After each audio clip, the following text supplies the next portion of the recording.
kabar semuanya? Saya harap kita semua selalu dalam keadaan yang sehat selalu. Nah, teman-teman, pada kesempatan kali ini saya akan membahas mengenai nomophobia. Apakah di antara teman-teman ada yang pernah mendengar istilah nomophobia? Oke, kalau gitu mari kita bahas mengenai nomophobia. Nah, berapa kali Anda mengecek ponsel dalam satu hari? Apakah 5 kali? 10 kali? Atau mungkin tak terhitung? Coba teman-teman cek, berapa kali sih biasanya kalian mengecek ponsel kalian tuh? Nah, nomophobia disebut juga dengan generasi nunduk atau no mobile phone phobia, yang merupakan suatu keadaan di mana seseorang merasa takut kehilangan ponsel dan juga merasa tidak bisa jauh dari ponselnya. Contohnya kayak gini nih teman-teman. Coba kalian perhatikan gambar ini. Nah, di sini ketika ia ingin makan, tapi ia malah memfoto-foto makanannya terlebih dahulu. Nah, biasanya kenapa sih seseorang menjadi nomophobia? Faktor yang pertama itu games online. Nah, karena keseringan bermain games online atau karena media sosial, baik karena ia membuka Twitter, Facebook, Instagram, YouTube, dan yang lain sebagainya. Karena tidak ingin ketinggalan informasi, menjadikan orang tersebut menjadi nomophobia. Nah, ciri-ciri individu yang mengalami nomophobia. Yang pertama, penggunaan HP yang tidak teratur. Menggunakan HP-nya tidak tahu jam, baik itu mau jam tidur siang, jam untuk makan, sekolah mungkin. Ia malah menggunakan HP-nya terus-menerus.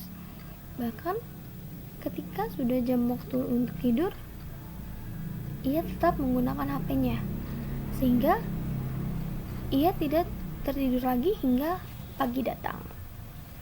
Yang kedua, cemas ketika jauh dari ponsel. Nah, ketika ponselnya tidak berada di jangkauannya, ia akan merasa cemas. Ia akan berpikir terus-terusan, ada yang chat kayak, mau buka ini. Nah, mungkin terkadang tangannya merasa gatal karena tidak membuka ponsel. Yang ketiga, selalu mengecek ponsel setiap saat. Siapa nih yang diantara kalian selalu mengecek ponsel setiap saat? Baik mau di sekolah, mau sedang berkumpul bersama teman, ataupun yang lain sebagainya, malah mengecek ponselnya setiap saat, meskipun tidak ada hal yang penting masuk ke dalam ponselnya. Yang keempat, lebih memilih komunikasi dengan ponsel daripada komunikasi secara langsung. Biasanya hal ini sering kita lihat di lingkungan sekitar kita, atau mungkin diri kita sendiri. Nah, atau ketika kalian sedang berkumpul dengan teman-teman kalian, yang seharusnya kalian bisa bercerita antara satu sama lain, tapi malah lebih memilih berkomunikasi dengan ponsel kalian. Nah, apa sih dampak dari nomophobia? Yang pertama, bisa mengakibatkan kita stres. Yang kedua, menjadikan diri kita kurang fokus akan sesuatu hal. Contohnya, ketika teman kita ingin bercerita kepada kita, akan tetapi kita mendengarkan ceritanya tersebut sambil menggunakan ponsel, pastinya kita jadi kurang fokus dengan apa yang ia sampaikan. Yang ketiga, kurang bersosialisasi.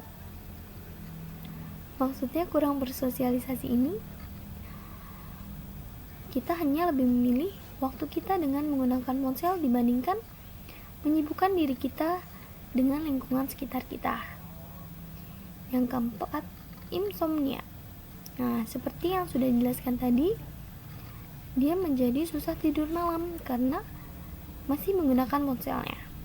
Yang kelima, tidak produktif. Artinya, ia sudah malas untuk melakukan hal yang lain karena pengaruh ponselnya.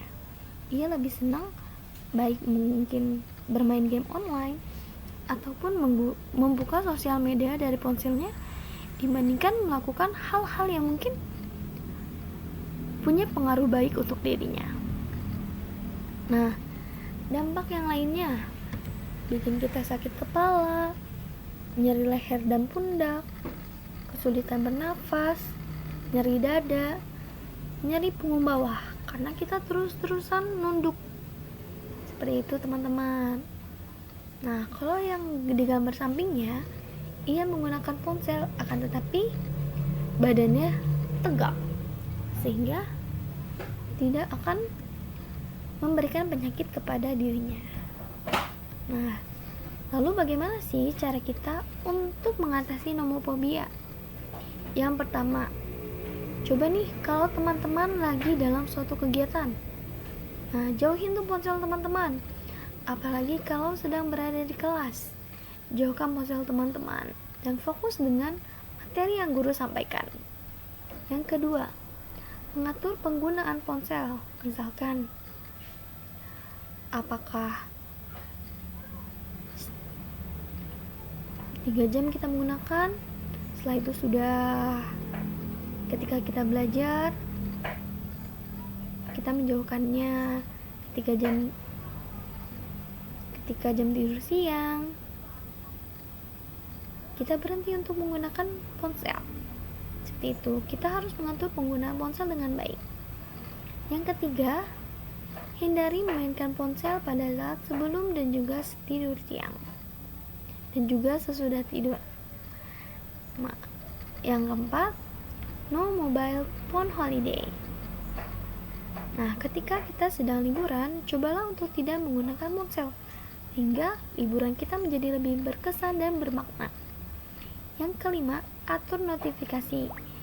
Nah, notifikasi dari jam-jam kapan saja kita menggunakan ponsel dan tidak menggunakan ponsel. Nah, seperti itu teman-teman materi kita hari ini tentang nomofobia.